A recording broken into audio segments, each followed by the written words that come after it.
The 9,660th meeting of the Security Council is called to order. The provisional agenda for this meeting is maintenance of peace and security of Ukraine. The agenda is adopted. In accordance with Rule 37 of the Council's Provisional Rules of Procedure, I invite the representatives of Czechia, Denmark, Germany, Italy, Lithuania, Poland, and Ukraine to participate in this meeting. It is so decided.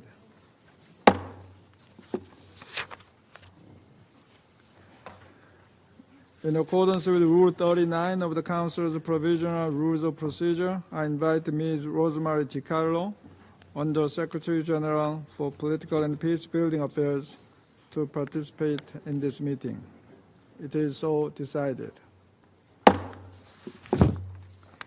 In accordance with Rule 39 of the Council's Provisional Rules of Procedure, I also invite Her Excellency Ms. Hedda Samson, Charge d'Affaires of the Delegation of the European Union to the United Nations, to participate in this meeting. It is so decided. The Security Council will now begin its consideration of Item 2 of the agenda. I now give the floor to Ms. Rosemary DiCarlo. Thank you, Mr. President. This past weekend, many world leaders came together in Switzerland to build consensus on the elements of a just peace in Ukraine. Those discussions took place in the wake of a sharp escalation of hostilities and an appalling increase in civilian casualties. According to the Office of the High Commissioner for Human Rights, this May, at least 174 civilians were killed and 690 injured in Ukraine. This is the highest number of civilian casualties in a single month since June last year. More than half of these casualties occurred in the Kharkiv region due to the Russian Federation's new offensive, launched on 10 May. There has been massive use of explosive weapons both in the Kharkiv region and in Kharkiv city, the second biggest city in Ukraine with over 1 million residents. On 23 May, missiles struck a printing house, killing 7 employees. On 25 May, 2 airdrop bombs struck a large home improvement center, killing 19 people. And on 31 May, missiles hit a residential area in the city, including a multi-story building, killing 9 civilians. North of Kharkiv city, the border town of Vovchansk saw some of the most intense fighting in the past month. It is now almost completely destroyed, with thousands of its residents forced to flee. This is a repeat of the devastation visited on Mariupol, Bakhmut, and Avdiivka earlier in the war. While Kharkiv has been the region most affected by the recent intensification of fightings, civilians continue to be killed and injured in other parts of Ukraine. Last week, on 13 June, an attack on Kryvyi Rih killed at least 9 people, including 5 children. Regular shelling and missile attacks by Russian Federation forces have also been reported in the Kherson region, including the city of Kherson, resulting in civilian casualties and forcing many of the city's residents to flee. The escalation of attacks impacting Ukrainian civilians is unconscionable. Since February 2022, OHCHR has recorded 11,126 civilians killed and 21,000 injured. The actual figures are likely significantly higher. In the same period, Russian authorities have reported that at least 91 civilians have been killed and 455 injured in the Russian Federation, primarily in the Belgorod, Bryansk, and Kursk regions bordering Ukraine. We once again stress that attacks on civilians and civilian infrastructure are prohibited by international law. They must stop immediately. Mr. President, the relentless attacks have also caused massive damage to civilian infrastructure. Even before the current escalation, A joint rapid damage and needs assessment conducted by Ukraine, the United Nations, the World Bank Group, and the European Commission estimated that, as of December 2023, reconstruction and recovery in Ukraine would cost some $486 billion over the next decade. Last week's recovery conference in Berlin demonstrated international solidarity and support for Ukraine's path to recovery. The longer the war continues, the greater the need for this global solidarity and support. The large-scale attacks by the Russian Federation against energy infrastructure have reduced Ukraine's energy-generating capacity by 68%. Periodic strikes imperiling the critical power supply to the Zaporizhzhia nuclear power plant have also continued. Any attacks involving nuclear facilities are extremely dangerous and irresponsible. They must cease immediately. The United Nations Development Program has backed the provision of stable energy access for over 6 million people in Ukraine and is preparing for further delivery of energy equipment to help address shortages. But the worst consequences of the attacks against energy infrastructure are yet to be felt. This is because the shelling and airstrikes are also making it difficult to complete the repair of damaged facilities before next winter. Mr. President, the intensified hostilities add to the already difficult humanitarian situation. Thousands of people have been forced to flee, working with Ukrainian authorities to meet their immediate demands. So far this year, together with our partners, we have reached more than 4.4 million people with humanitarian assistance, thanks to our donors. The 2024 Humanitarian Needs and Response Plan is currently 27% funded. We urge our donors to sustain their generous financial support. This will allow us to continue to deliver life-saving assistance to the vulnerable population. Adequate funding is an issue everywhere, but for approximately 1.5 million people in need of humanitarian assistance in Donetsk, Luhansk, Kherson, and Zaporizhzhia regions of Ukraine currently under Russian occupation, the key challenge remains lack of access. International humanitarian law requires the facilitation of rapid and unimpeded passage of humanitarian relief for all civilians in need, no matter where they live. We urge the Russian Federation to enable humanitarian access to areas under its control. Mr. President, this war has affected countries far beyond Ukraine's borders.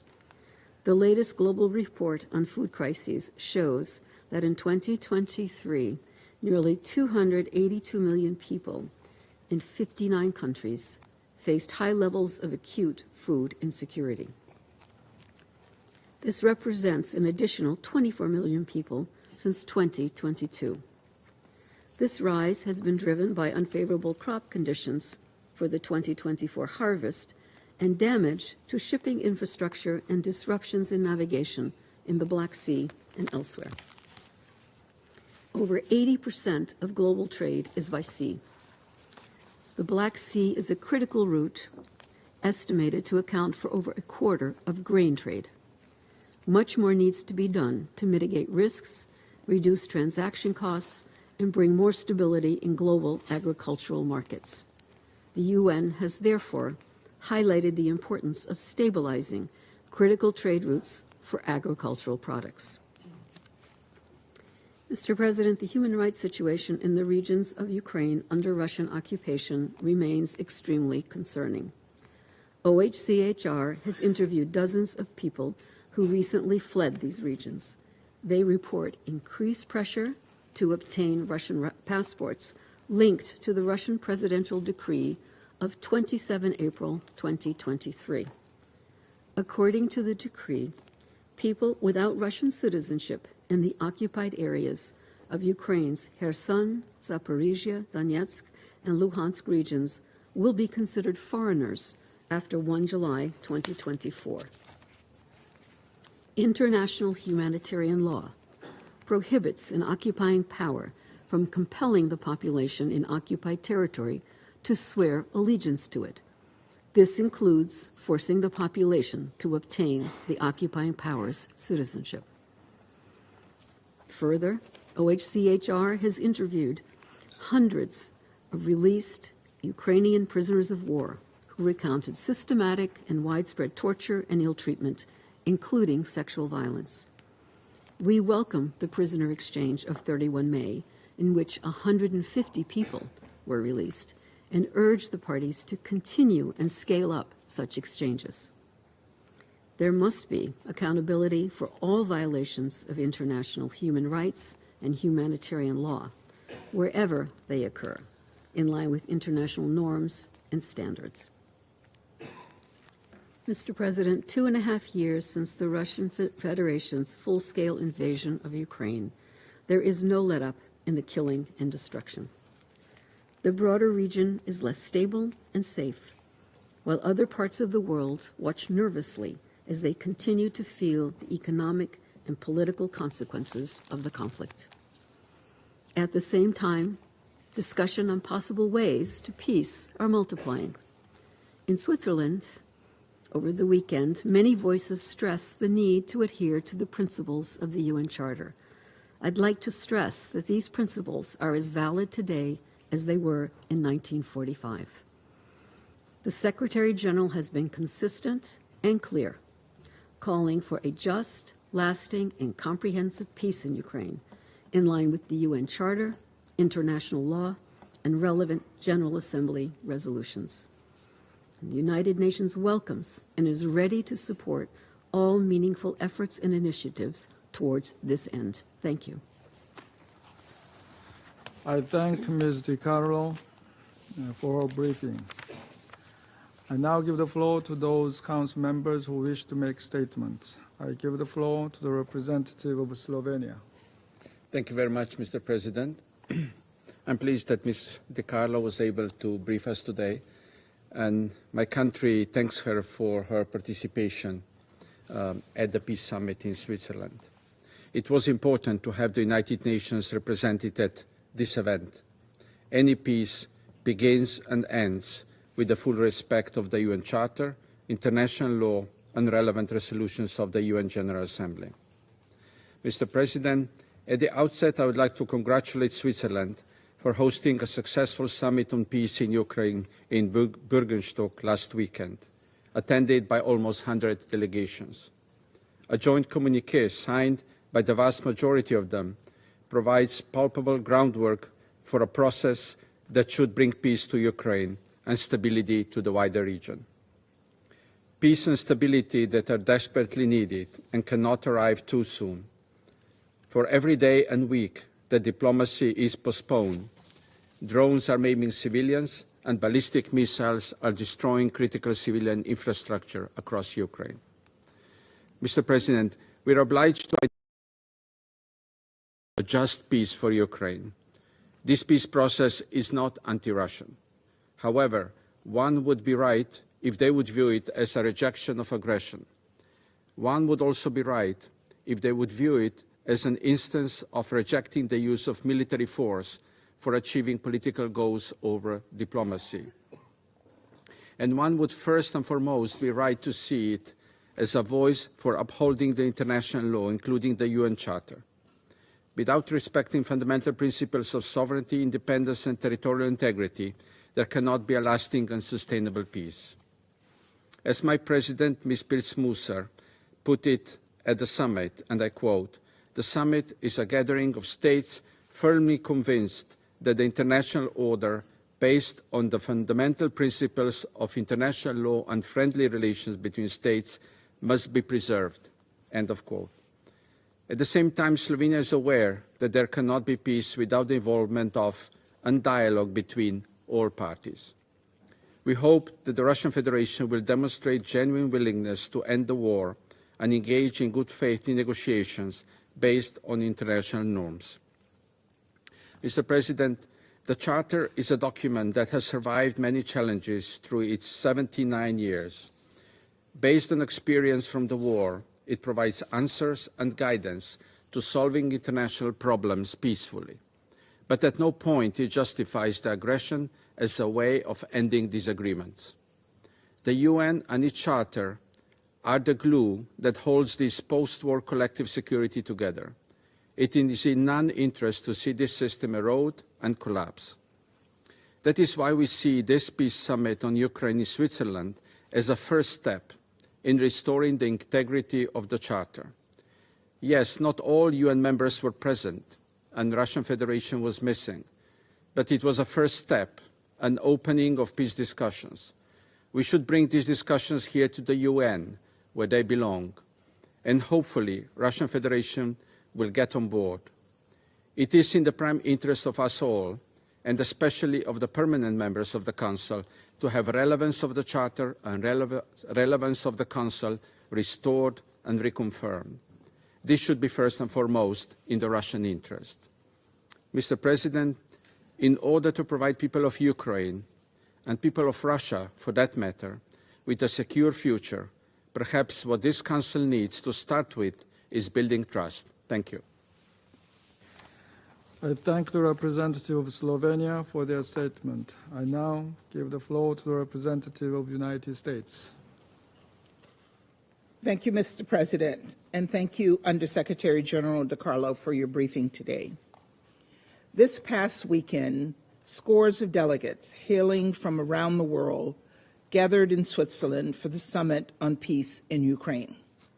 Together, 82 signatories to the joint communiqué sent a message, loud and clear to Russia: Ukraine is not alone.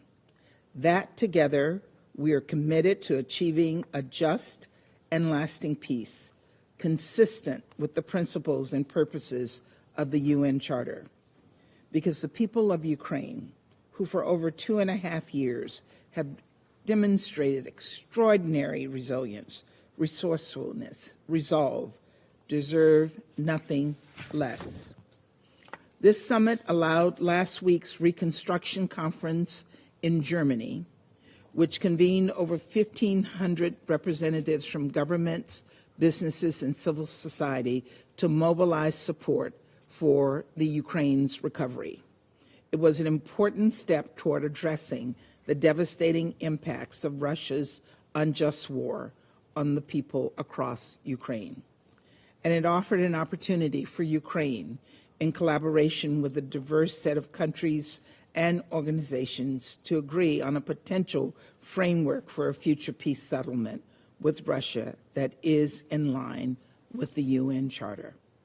But for everything this summit was, it's important to note what it was not.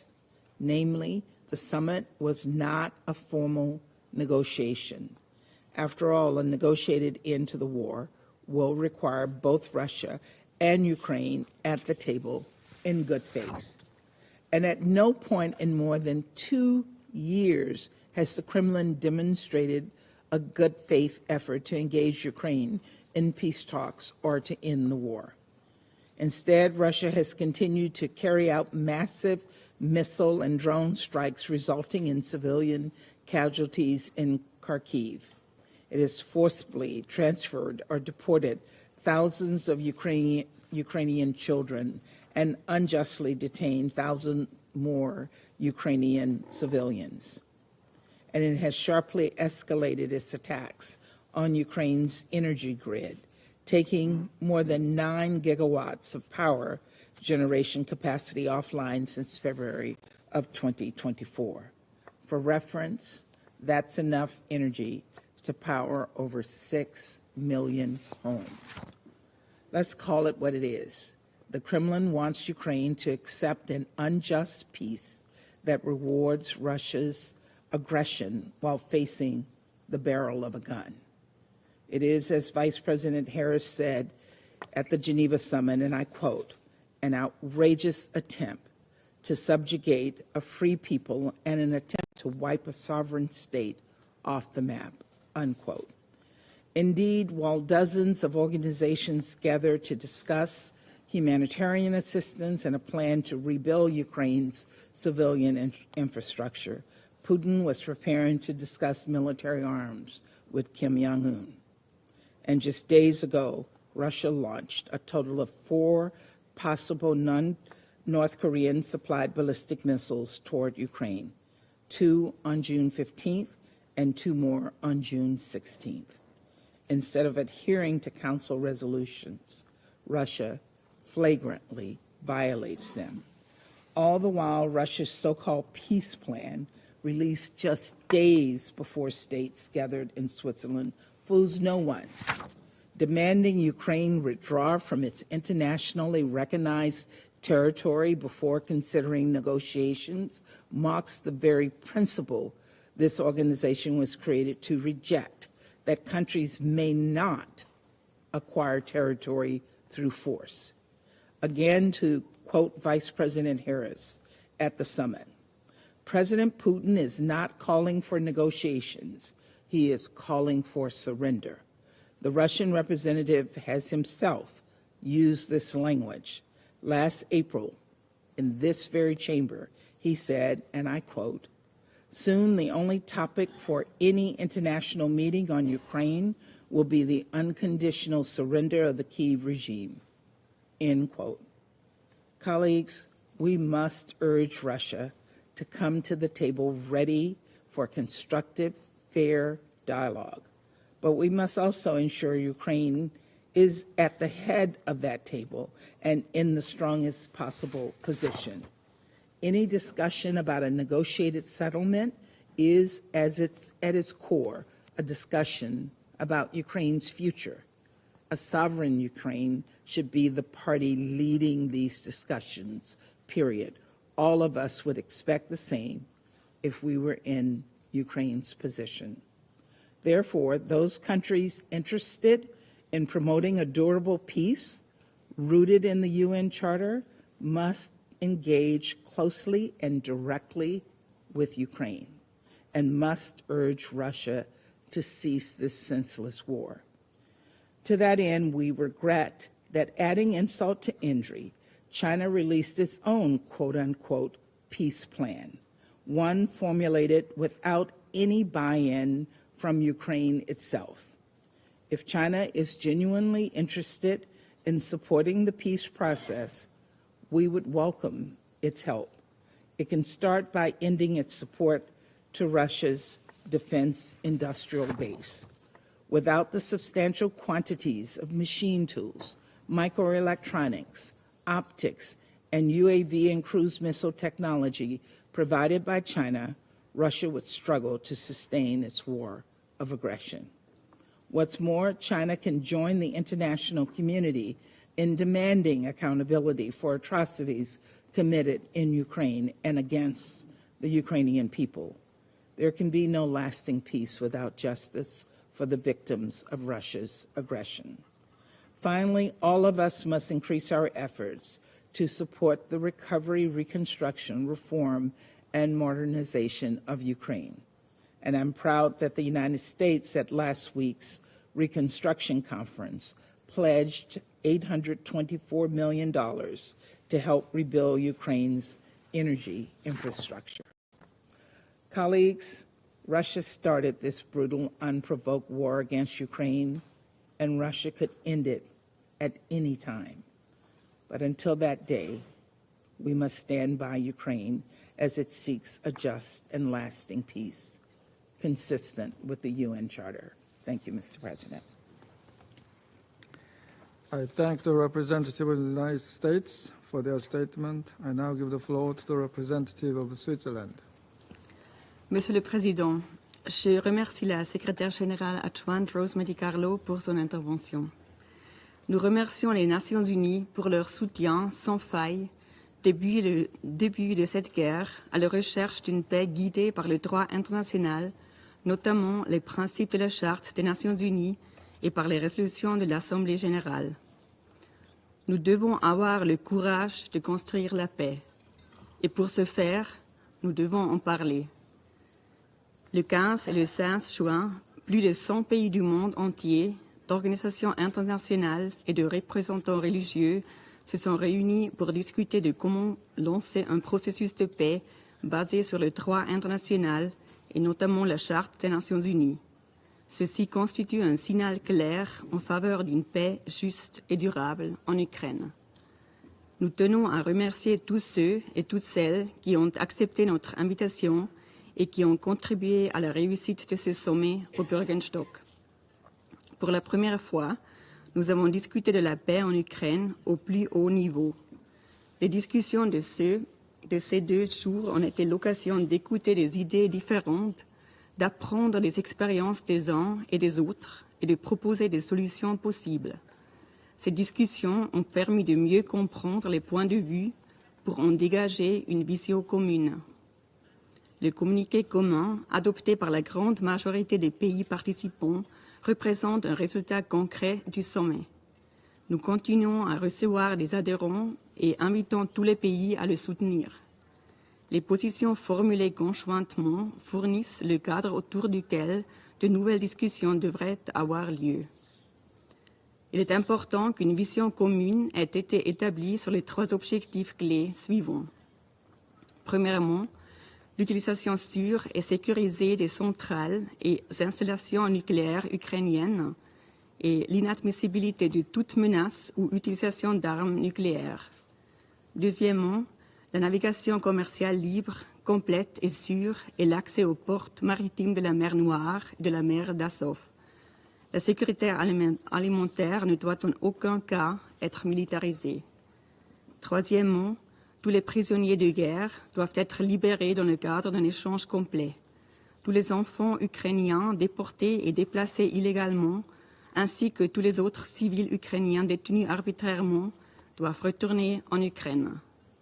Ces thèmes peuvent constituer des mesures de confiance entre les parties au conflit. En outre, il s'agit de thèmes qui revêtent une grande importance pour de nombreux pays qui sont touchés par les conséquences de la guerre, par exemple suite à la hausse des prix des denrées alimentaires ou qui ont eux-mêmes vécu un conflit et souhaitent partager leur expérience. Il est évident que pour parvenir à la paix, il faudra que toutes les parties s'engagent et entament un dialogue. Monsieur le Président, la participation à haut niveau d'États et organisations le week-end dernier nous a permis de lancer un large dialogue et de développer des idées communes. Ensemble, nous avons effectué un travail de fond important. Nous devons maintenant nous assurer que nous poursuivons sur cette lancée. Des efforts supplémentaires sont nécessaires pour progresser vers une paix juste et durable en Ukraine. La Suisse reste un partenaire pour la paix et le dialogue. Il est nécessaire de poursuivre l'engagement au-delà de ce premier sommet. Il n'y a pas de temps à perdre. Je vous remercie. I thank the representative of Switzerland for their statement. I now give the floor to the representative of China. 主席，我感谢DiCarlo副秘书长的通报。从乌克兰危机全面升级伊始，中方就一直在为和平奔走，为促谈努力。中国领导人一再强调，为推动政治解决乌克兰危机，各国的主权、领土完整都应该得到尊重。联合国宪章的宗旨和原则都应该得到遵守。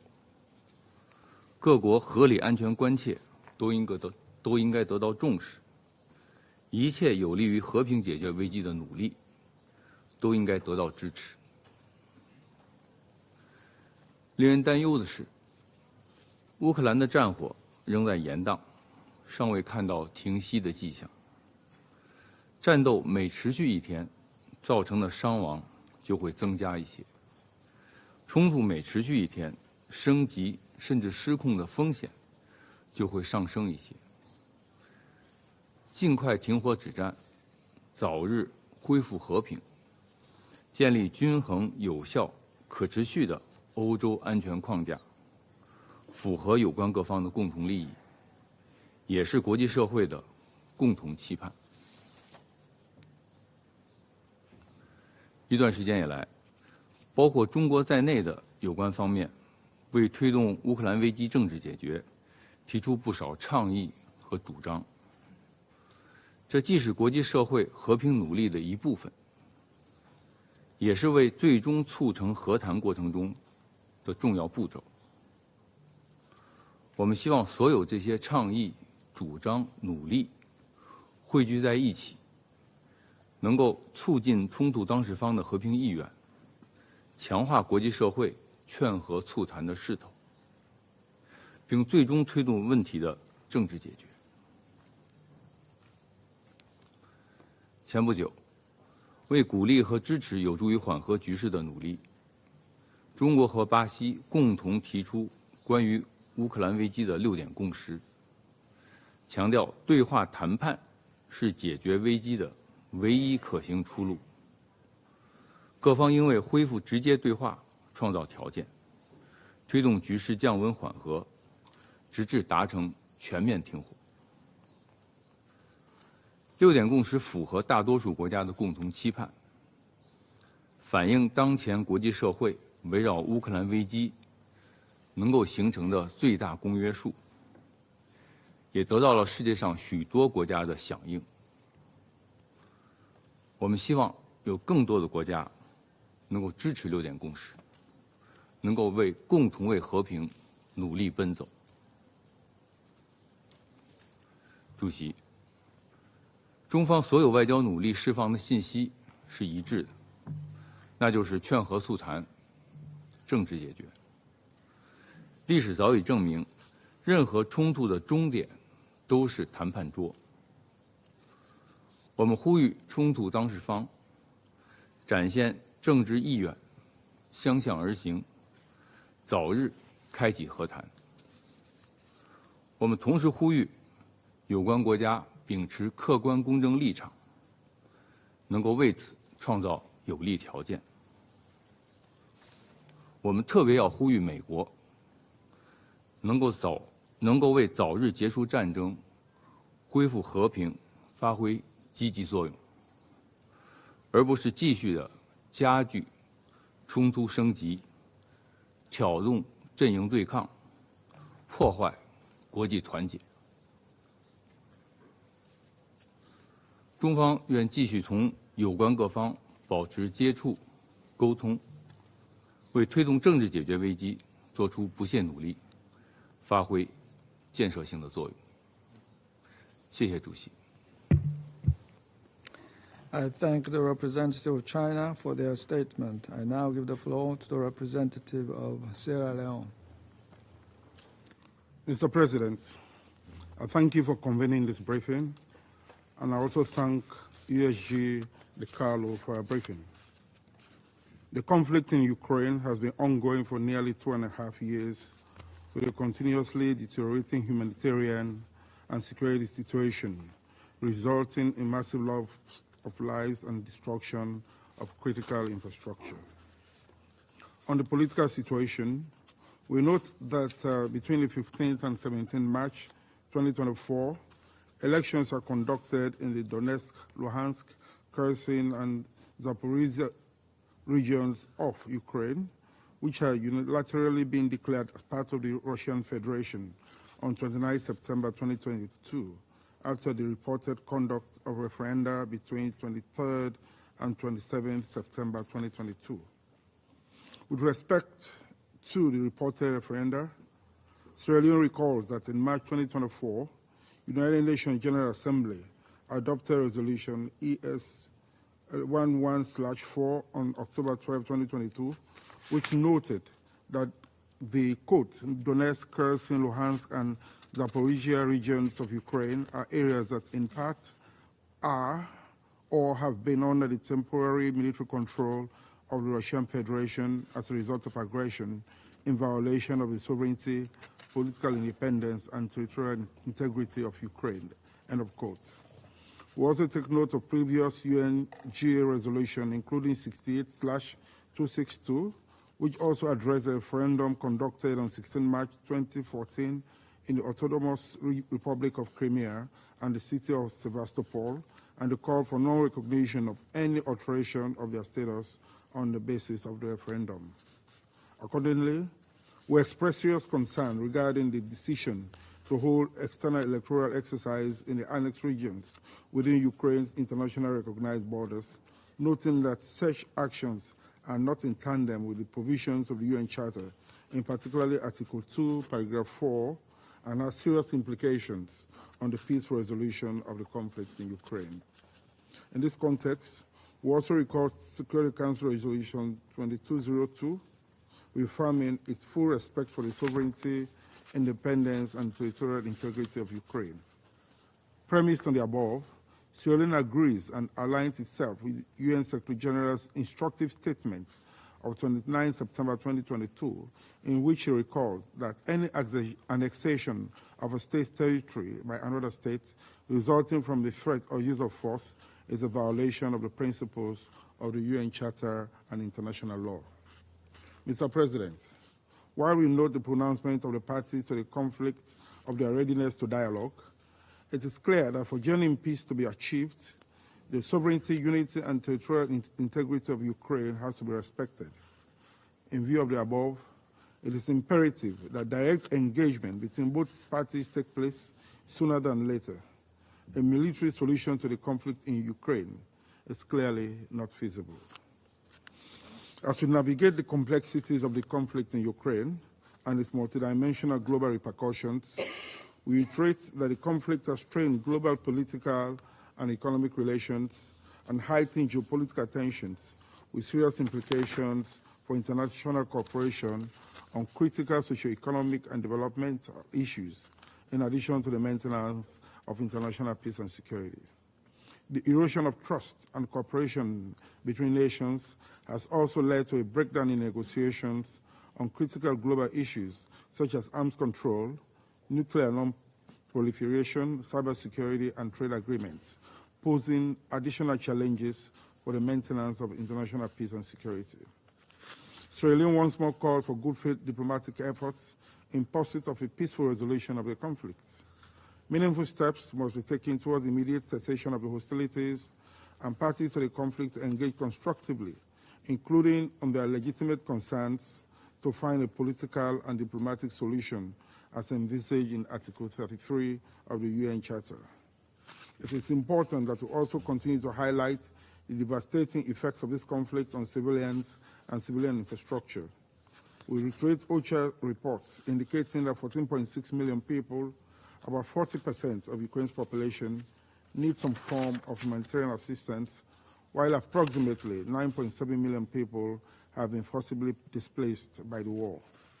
The alarming civilian casualty figures and humanitarian crisis in Ukraine also underscores the urgent need for all parties to the conflict to prioritize the protection of civilians, dialogue and diplomacy, and refrain from further escalation and the pursuit of option of winning the conflict on the battlefield. The international community, including this Council, must remain steadfast in its commitment to supporting the pursuit of a just and sustainable peace in Ukraine. Let me close, Mr. President, by importantly noting that based on our unwavering principled view on the sacrosanct nature of the UN Charter principles on respect for the sovereignty and territorial integrity of member states, we once more reiterate our call for the full respect of the national sovereignty and territorial integrity of Ukraine within its internationally recognized borders. I thank you. I thank the representative of Sierra Leone for their statement. I now give the floor to the representative of Mozambique. Thank you, Mr. President. I thank USG for Political and Peace-Building Affairs, Ms. Rosemary DiCarlo, for her presentation of the situation today. I acknowledge the presence of the permanent representative of Ukraine at this meeting. Mr. President, considering the numerous occasions the Council has addressed the conflict between the Russian Federation and Ukraine, I will focus today's statement on several positions and arguments we have consistently laid out. First, we remain highly concerned by the dangerous escalatory and trajectory of this conflict, including the risk of nuclear fallout by intent, miscalculation, or accident, as well as the real possibility of the conflict to engulf Europe in an all-out military confrontation. Second, dialogue, diplomacy, and détente remained the only viable path to de-escalation, cessation of hostilities, and eventual settlement. In this context, we take note of the joint communiqué on a peace framework from the recently concluded Summit on Peace in Ukraine, held in Switzerland on 15th and 16th June 2024. We appeal to the warring parties, allies, and foes alike to put aside their differences and play a constructive role toward a sustainable resolution of the conflict that considers the legitimate interests of all involved. The longer the war continues, the further the prospect of a lasting peace recedes. Third, as civilians continue to bear the brunt of this war, we call on all parties to strictly adhere to international humanitarian law and the rules of war. The protection of civilians and those coming to their aid is imperative. The principle of distinction, precaution, and proportionality must be scrupulously respected by all parties. Fourth, we emphasize the respecting the UN Charter as the ultimate arbiter of international peace and security. As we mark the 75th anniversary of the Geneva Conventions, we must not allow the erosion of the frameworks painstakingly built by the international community that ensure peace and protect human dignity. Finally, we encourage the warring parties to build upon the few existing confidence-building measures, such as the exchange of prisoners, the return of fallen soldiers, addressing humanitarian issues, and engage communities in faith-based dialogue as steps toward returning to the negotiating table. Coming from a continent striving to silence the guns, Mozambique abides by the axiom that, and I quote, "Nothing is more valuable, human, and wise than peace among nations," end of quote. The Council must thus persevere in helping both parties regain hope for peace. We reiterate our call to immediately cease hostilities, resume direct negotiations without any preconditions, and engage in constructive and meaningful dialogue. Thank you, Mr. President. I thank the representative of Mozambique for their statement. I now give the floor to the representative of the United Kingdom. Thank you, President, and I thank USG DiCarlo for your briefing. It's now over 2 years since Russia launched its illegal and unprovoked war of aggression against Ukraine. The consequences of Putin's war have been disastrous. In Kiev last December, I met children learning to walk again, having lost limbs in Russian attacks. I met 2 young girls rescued after months of forced abduction by Russia. We mourn for over 10,000 civilians who've lost their lives in Ukraine. We share the concerns of parents of the 20,000 children forcibly removed and still untraced, displaced from their families. The people of Russia, in particular soldiers' mothers, suffer too. But not, of course, the Russian government, whose war chest is funded by their partners' oil and gas purchases, which in turn allows Russia to purchase weapons from DPRK and Iran, while their citizens and millions of people across the world face economic hardship and food insecurity. There is a peaceful way to end this war and this suffering.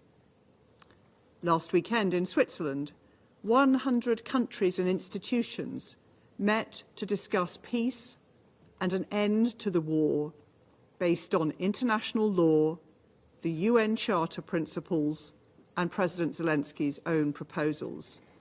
And I thank the Swiss government for organising this conference. From every continent, representatives emphasised that all states benefit if there is respect for the UN Charter, for territorial integrity and sovereignty.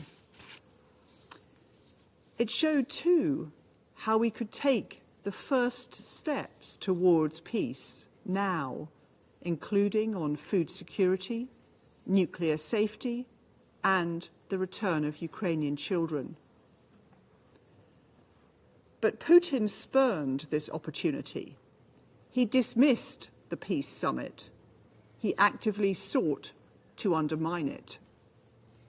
He spent the days leading up to the summit launching a vicious new assault on Kharkiv, using glide bombs to target civilians and to inflict further damage on Ukraine's energy infrastructure. He made clear that he was interested only in Ukraine's total capitulation. He suggested a ceasefire could be considered only if Ukraine ceded its sovereign territory to him. Where is peaceful settlement and respect for the UN Charter in that? And now, just 2 days after widespread international calls for a just peace in Ukraine, Putin has gone to Pyongyang to seek yet more North Korean weapons to sustain his war, in violation of Security Council resolutions. Every member of the United Nations has a responsibility to reject this and to uphold the principles of this institution. We must all urge Russia, the one state which can end this war immediately, to withdraw its forces from the internationally recognized territory of Ukraine and engage constructively with international efforts to achieve a just and lasting peace in line with the principles of the UN Charter. I thank you. I thank the representative of the United Kingdom for their statement. I now give the floor to the representative of France. Monsieur le Président, je remercie Madame DiCarlo pour son exposé. La France salue la tenue de la conférence de haut niveau pour la paix en Ukraine qui s'est tenue le week-end dernier à Bürgenstock.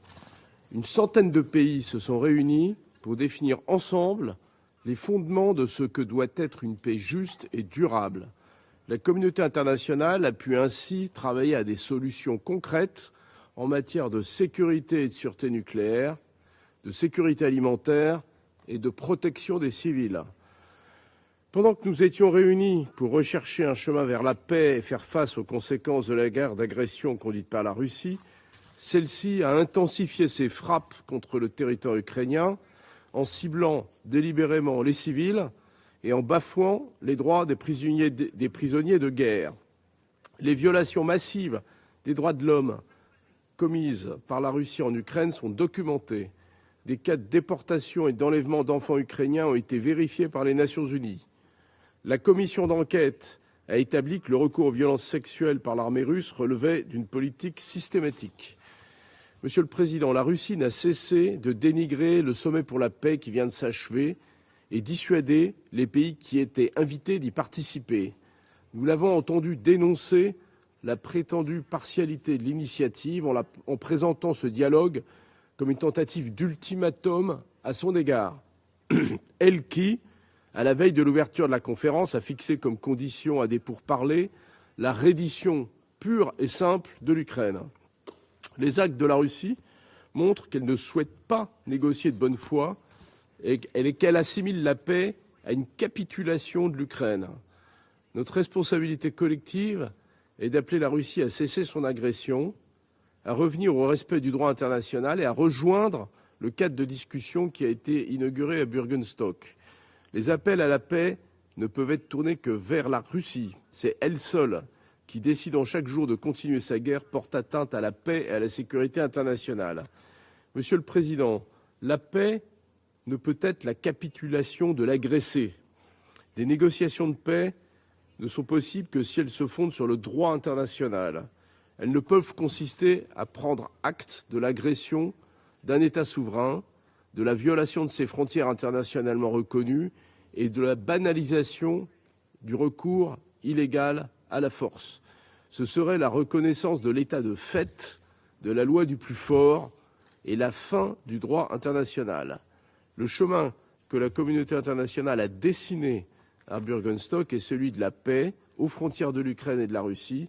C'est celui du droit international. Je vous remercie.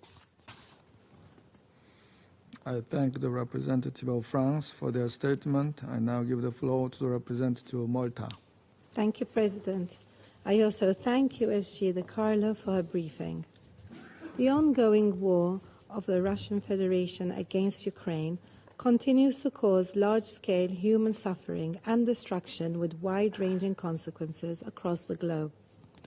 The Summit on Peace hosted by Switzerland last weekend brought together 100 countries and organizations from around the world.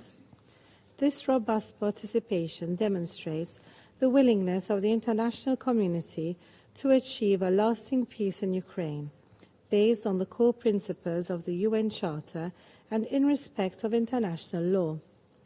The international community once again unequivocally reiterated its condemnation of the use of force against the territorial integrity and political independence of any state. These are the principles that must continue to serve as our guiding light as we seek a lasting solution to this illegal war. President, this is just the start of the process, and it is on us, as members of the international community, to move forward.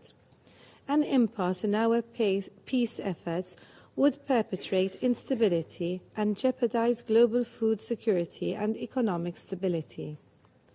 The summit's thematic sessions opened avenues for possible engagement in the crucial areas of food security, freedom of navigation on the Black Sea, nuclear safety and security, as well as the exchange of prisoners of war and the return of the many thousands of Ukrainian children. We deeply regret Russia's narrative around the Peace Summit, which attempts to legitimize its aggression and obstructs the creation of a common understanding of a possible path for peace. Russia's war has also caused one of the fastest forced population movements since the Second World War.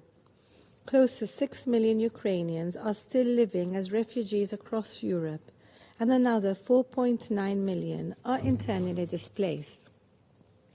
While Ukraine is fighting a war of necessity, defending its very right to exist, Russia continues to inflict suffering and damage.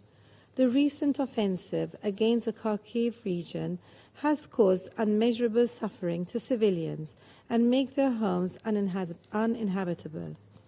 Attacks against populated areas, targeting civilians and wrecking energy infrastructure, schools, and other civilian facilities are indefensible. President, the impact of the war extends far beyond Ukraine. Russia's decision to terminate the Black Sea Grain Initiative has severely impacted the production and export of agricultural products. Food security must not be weaponized in any way. Neither can we forget about the environmental consequences of constant shelling and remnants of war.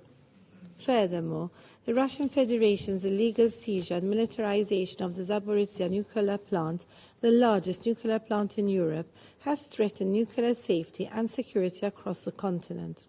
We urge the Russian Federation to withdraw from the site and return full control to the legitimate Ukrainian authorities. We stress once again that the threat or use of nuclear weapons is unacceptable. Russian forces and officials have deported thousands of Ukrainian civilians to Russia, including children who have been forcibly separated from their families. The impact on children continues to be disproportionate, as verified by the UN in the latest annual report on children and armed conflict. In 2023, children continued to be killed and maimed and abducted. schools and hospitals were attacked, and humanitarian access was denied. We call on Russia to swiftly adopt and implement an action plan to end and prevent such grave violations. All deported and unlawfully displaced Ukrainian children and all other Ukrainian civilians who were unlawfully detained must be returned to Ukraine. Furthermore, accountability for the most serious crimes under international law committed against and on the territory of Ukraine must be ensured. To conclude, President, we believe that reaching peace requires the involvement of and dialogue between all parties. We continue to support Ukraine until a comprehensive, just and lasting peace is achieved in line with the principles of the Charter of the United Nations. Thank you. I thank the representative of Malta for their statement. I now give the floor to the representative of Japan. Thank you, Mr. President, for convening this meeting. And I'm also grateful to Slovenia and the United States for requesting it. I also thank USG DiCarlo for her comprehensive briefing. This meeting is particularly timely after the peace summit on Ukraine over the weekend, for which Japan deeply appreciates Switzerland for hosting this important leaders' meeting. At the summit, we reiterated the international community's commitment towards achieving a just and lasting peace in Ukraine. An overwhelming majority of the world has been seeking peace in Ukraine since the start of Russia's aggression against Ukraine in violation of the Article 2.4 of the UN Charter. As reported by the United Nations, civilian casualties, including women and children, and the destruction of civilian infrastructure have continued to increase. We have time and again expressed our grave concern that Ukraine today may be elsewhere in the world, including East Asia tomorrow. To uphold the fundamental principles of international law and to prevent any future attempts to change the status quo by force anywhere in the world, it is essential that peace in Ukraine be achieved based on the UN Charter. Therefore, Japan once again recalled overwhelming majority of the member states have confirmed the importance of the Charter for just and lasting peace in Ukraine through General Assembly resolutions. In relation to East Asia, we also condemn the use of missiles and other military equipment from North Korea in flagrant violation of the related Security Council resolutions on non-proliferation. No country should fear their own sovereignty and territorial integrity would be threatened, and no country must not depart from the UN Charter and resolutions. Mr. President, last week, Japanese Prime Minister Kishida and Ukraine President Zelensky signed the Japanese-Ukraine Support and Cooperation Accord. This clarifies the area of cooperation between two countries, including security and defense, humanitarian assistance, and recovery and reconstruction. We signed this accord based on the conviction the issue of Ukraine is an issue for the entire international community. What needs to be done is crystal clear. To restore Ukraine's sovereignty and territorial integrity based on the UN Charter, Russia must withdraw unconditionally and immediately from Ukraine. We will continue to urge Russia to do so. I thank you. I thank the representative of Japan for their statement. I now give the floor to the representative of Algeria. Thank you, Mr. President. My thanks also go to Rosemary DiCarlo for her insightful briefing.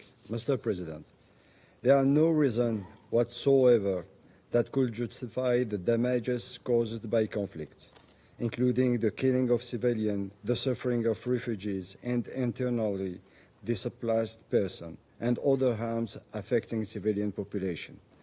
Algeria remains concerned by the deterioration of the humanitarian situation resulting from the conflict in Ukraine and the impact of the ongoing hostilities on civilians and civilian infrastructure.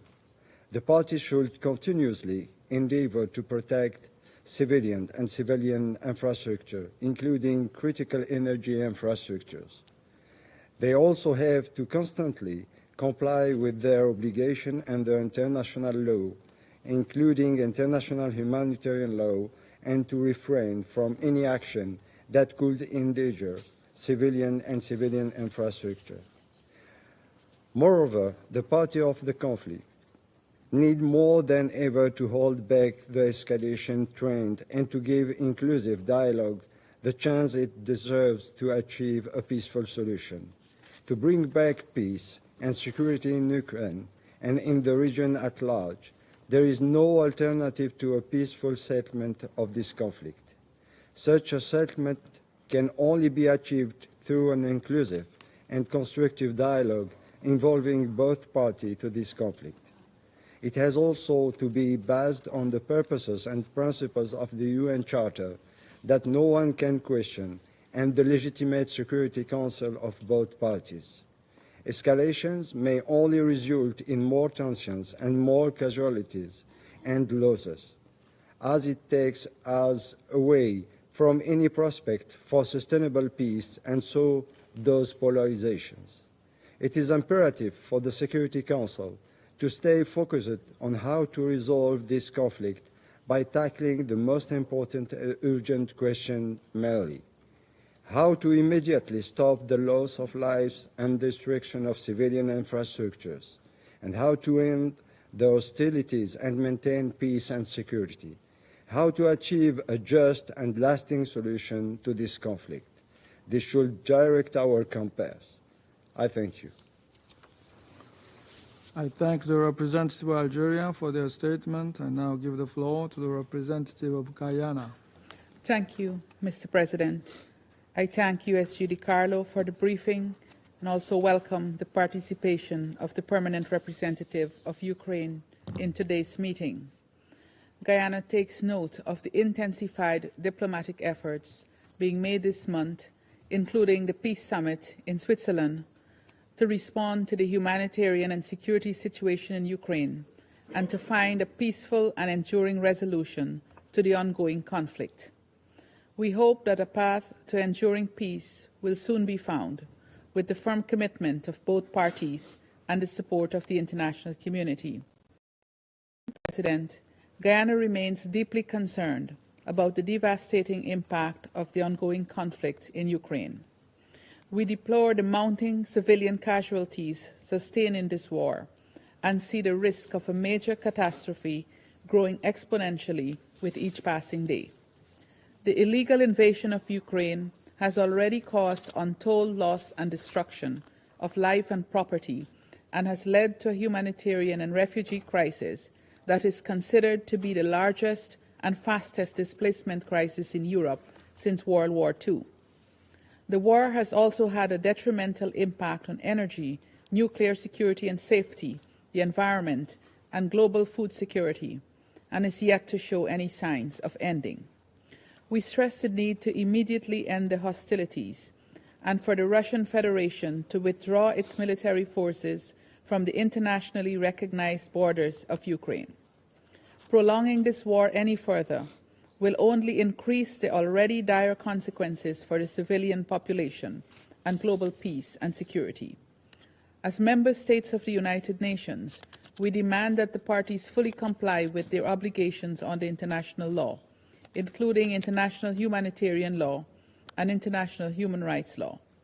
This also includes the obligation to take constant care to prevent any harm to the civilian population and civilian objects, and to grant safe and unhindered access to OHCHR and humanitarian workers, including to areas under occupation.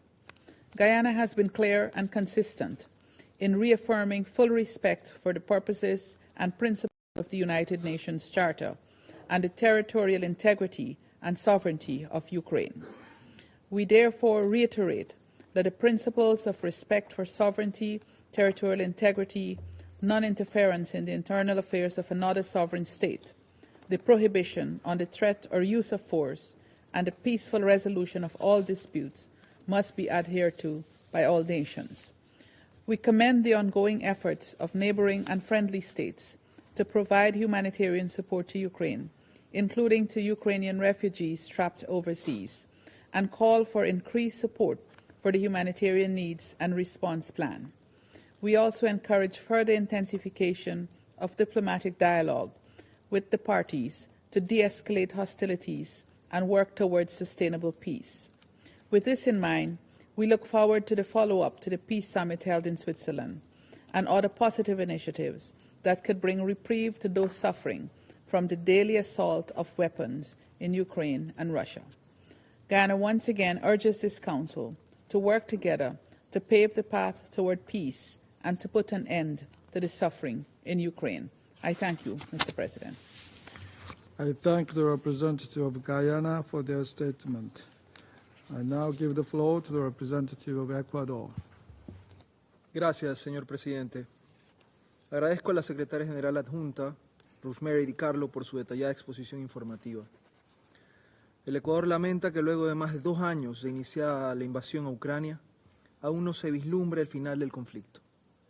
Por el contrario, las hostilidades y los riesgos de escalada se intensifican, exacerbando la tensa situación geopolítica y aumentando el riesgo de una confrontación más amplia. El Ecuador lamenta que la naturaleza prolongada del conflicto siga imponiendo un alto costo a Ucrania y a su gente, afectando desproporcionadamente a la población civil. La gravedad de la situación humanitaria en Ucrania es inconmensurable. De la misma forma, la guerra continúa generando repercusiones negativas a nivel global. Los conflictos armados tienden a desviar la atención y los fondos necesarios para abordar los desafíos globales urgentes, afectando especialmente a los países en desarrollo. El Ecuador se une al llamado internacional generalizado para que todas las partes se abstengan de utilizar armas explosivas en áreas pobladas y alejen los combates de las zonas urbanas. El derecho internacional humanitario es claro en su prohibición de los ataques contra civiles e infraestructura civil y debe ser respetado. De la misma forma, insisto en la necesidad de que se respeten los marcos legales internacionales que rigen la transferencia de armas y municiones, a fin de contrarrestar las amenazas que representan el flujo masivo de armas y municiones en el contexto del conflicto. En materia de seguridad nuclear, el Ecuador reitera la necesidad de que se protejan todas las instalaciones nucleares en Ucrania, incluyendo la central de Zaporilla, a través del cumplimiento de los 7 pilares de seguridad nuclear y los 5 principios fundamentales delineados por la OIEA. Toda narrativa o acción que implique una amenaza nuclear es inaceptable. La posición histórica del Ecuador es clara sobre este tema. No existen buenas manos para las armas nucleares. Señor presidente, después de haber entrado en el 3er año del conflicto, el Ecuador mantiene su posición de respaldo irrestricto a los principios de integridad territorial, soberanía e independencia política de Ucrania, al tiempo que aboga por una salida pacífica y negociada del conflicto. La posición de mi país se basa en el respeto a los principios del derecho internacional y en su compromiso con los principios establecidos en la Carta, especialmente aquellos delineados en sus artículos 2, y cuyo párrafo 4 establece que los miembros de la organización deben abstenerse de recurrir a la amenaza o al uso de la fuerza contra la integridad o independencia política de cualquier Estado. Es por eso que el Ecuador sumó su voz a la amplia mayoría de la comunidad internacional y votó a favor de las 6 resoluciones adoptadas por la Asamblea General en el marco de su 11º periodo extraordinario de sesiones de emergencia convocado por este propio Consejo mediante la resolución 2623.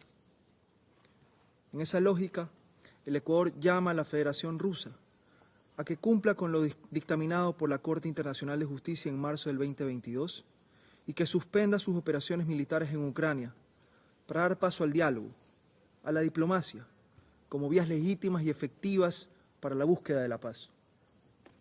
En mayo del 2022, este Consejo acordó la declaración de presidencia con la cual se recordó que, en virtud de la Carta, todos los Estados miembros asumimos la obligación de arreglar nuestras controversias internacionales por medios pacíficos. También se expresó apoyo a los esfuerzos del secretario general en la búsqueda de una solución pacífica, por lo que la presencia de la subsecretaria general DiCarlo en la cumbre de Suiza la entendemos en ese marco. Señor Presidente, Excelencias, colegas, ante el incremento de tensiones resulta crucial que se retome la negociación y la vía diplomática, enmarcadas en la lógica de la Carta de las Naciones Unidas y guiadas por los principios de justicia establecidos por la Asamblea General, respetando lo dispuesto por la Corte Internacional de Justicia. El Ecuador insta a este Consejo a que cumpla con su responsabilidad primordial de mantener la paz y la seguridad internacionales y que actúe con determinación, en plena adherencia a los principios de la Carta de las Naciones Unidas, para poner fin a este conflicto devastador. Es nuestro deber trabajar para encontrar una paz justa y duradera en Ucrania, que respete su independencia, soberanía e integridad territorial y que contemple las posiciones de todas las partes involucradas. Muchas gracias. I thank the representative of Ecuador for their statement. I now give the floor to the representative of Russian Federation. Господин председатель, хотел бы в начале выступления отфиксировать для протокола, и мы уже неоднократно говорили об этом, отфиксировать наше принципиальное несогласие с приглашением на сегодняшнее заседание 8 делегаций по правилам процедуры 37 и 39. Это количество явно не соответствует заявленному формату дискуссии, ведь в программе фигурирует брифинг, а не дебаты или открытые дебаты. Сожалеем, что южнокорейское председательство идет на подрыв практики работы Совета. Какую добавленную стоимость все эти делегации могут внести в сегодняшнюю дискуссию, если 6 из них являются одновременно членами ЕС и НАТО и ничего за рамками общеесовской и общенатовской позиции сказать не могут? Очевидно, что нулевую. Единственная цель их участия – создать массовку, хор голосов для продвижения одних и тех же политизированных установок Брюсселя. Это очевидная пустая трата ценных ресурсов Совета. Мы уже неоднократно говорили о контрпродуктивности такого подхода, который подрывает авторитет СБ. Отмечаем, что после полугода отсутствия на заседаниях Совета Безопасности сегодня на него запросился постоянный представитель Чехии. Напомню, в декабре прошлого года он наотрез отказался появляться в Совете, когда тот собирался для того, чтобы обсудить террористические удары ВСУ по Белгороду, поставленными Чехией РСЗО в Эмпайр. Рассчитываем, что сегодня мы наконец услышим от постоянного представителя Чехии исчерпывающие объяснения по поводу их соучастия в преступлениях киевского режима. Господин председатель, созыв сегодняшнего заседания Совета Безопасности ООН, западные коллеги формально мотивировали необходимостью обсудить политическую ситуацию на Украине. Правда, из выступлений делегаций почти ничего политического мы не вынесли. Или ничего нового, чтобы мы могли услышать. Однако нам действительно есть что обсудить политического. Например, истечение 20 мая срока президентских полномочий Зеленского и возникающие в связи с этим многочисленные правовые и юридические нюансы.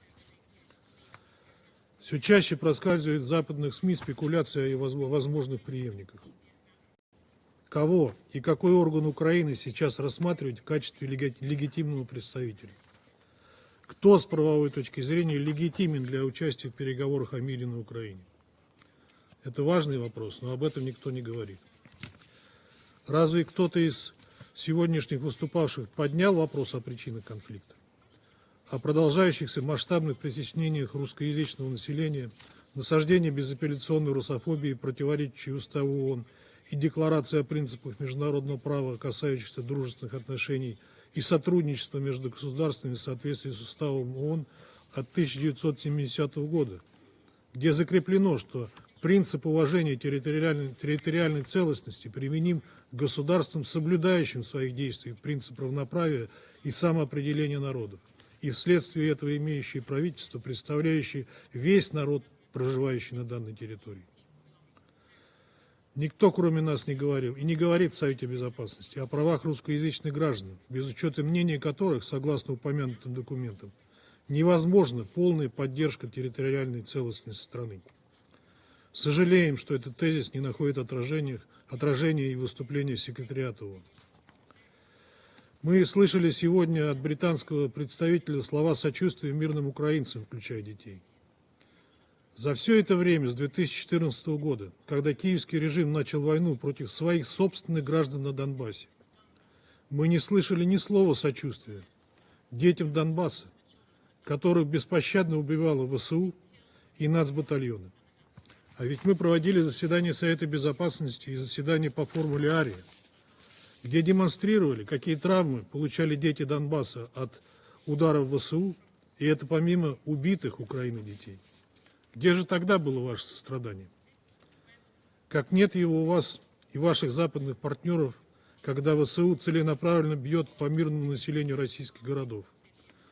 Ваше избирательное сострадание не вызывает ничего, кроме отвращения.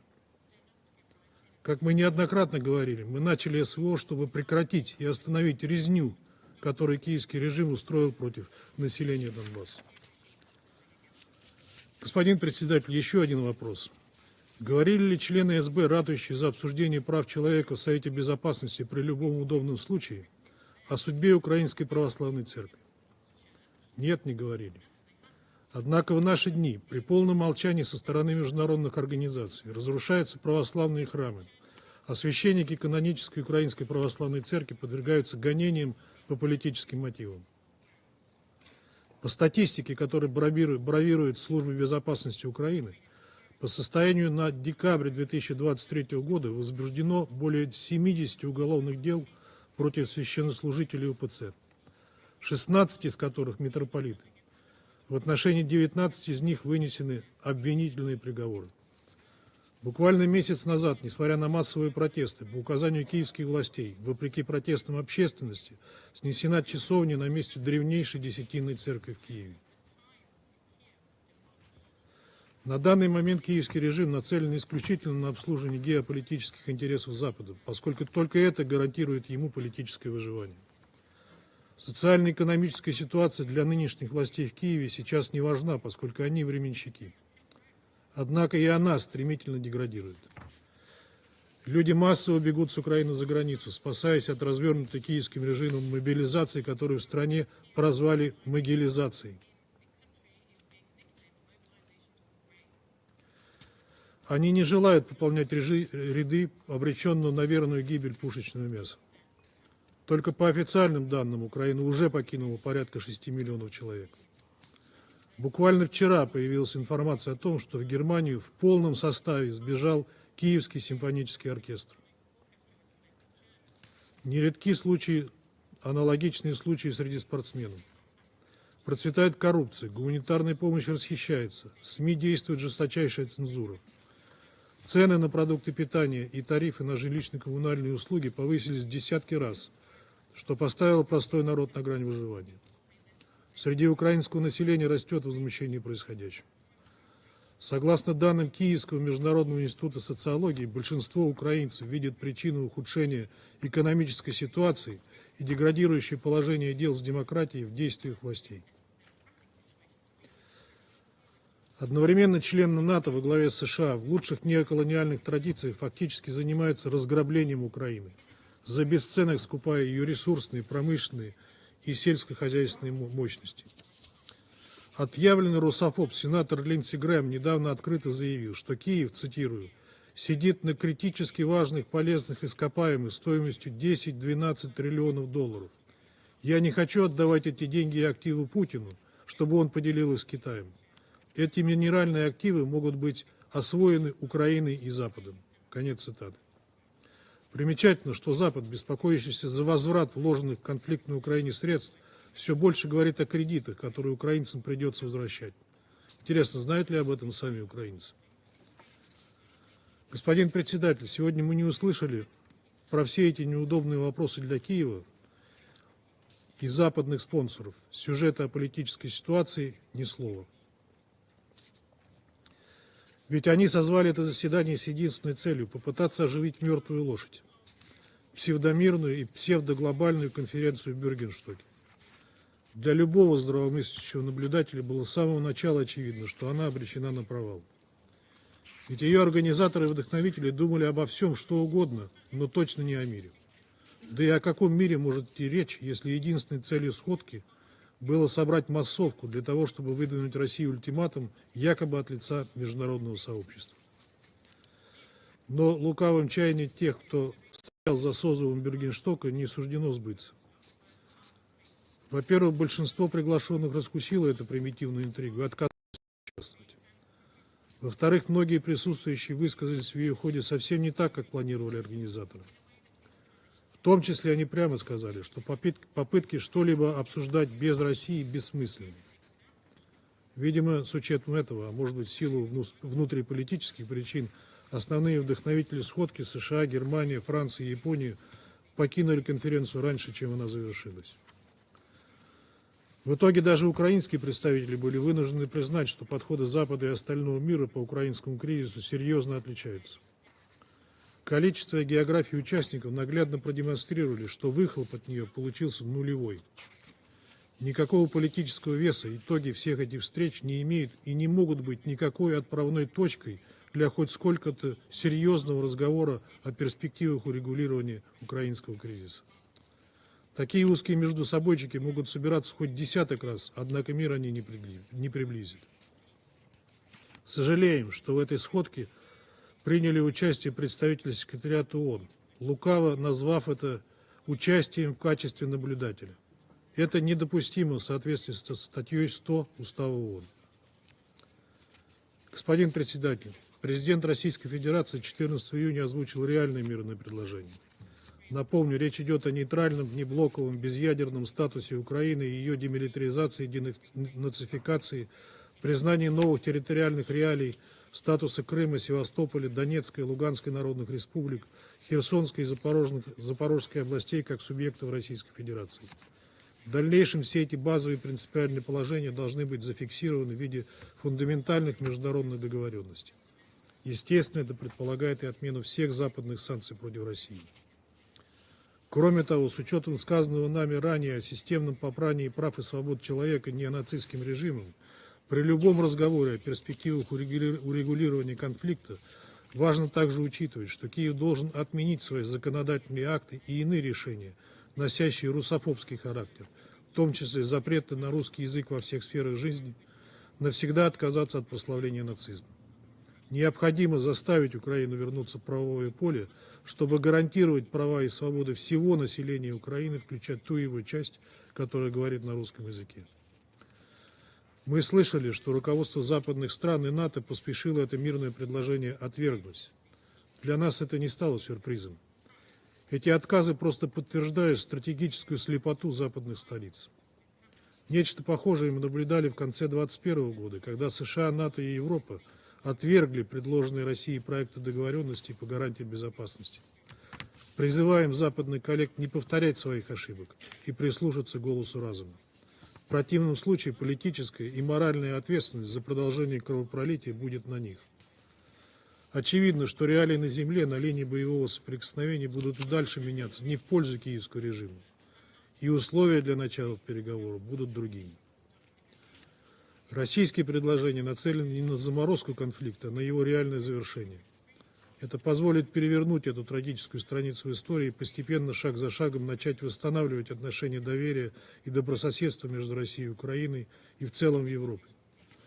Но для этого необходимы кардинальные изменения вектора мышления западных политических элит, их принципиальный отказ от попыток использования украинского проекта против России, отказ НАТО от агрессивной милитаристской политики, возвращение к нормальному обстоятельному диалогу по всему комплексу вопросов глобальной безопасности, при обязательном учете интересов всех государств-членов.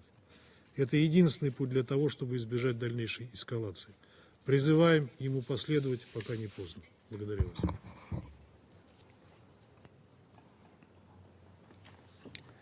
I thank the representative of the Russian Federation for their statement.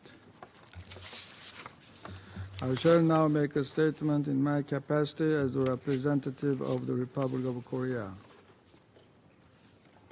I thank USC Rosemary DiCarlo for her timely briefing. Last weekend, around 100 delegations from various countries and institutions, including the Republic of Korea, convened in Switzerland for the first summit on peace in Ukraine. It is notable that leaders agreed on a common vision forward in the joint communique in the areas of nuclear safety, food security, and humanitarian issues.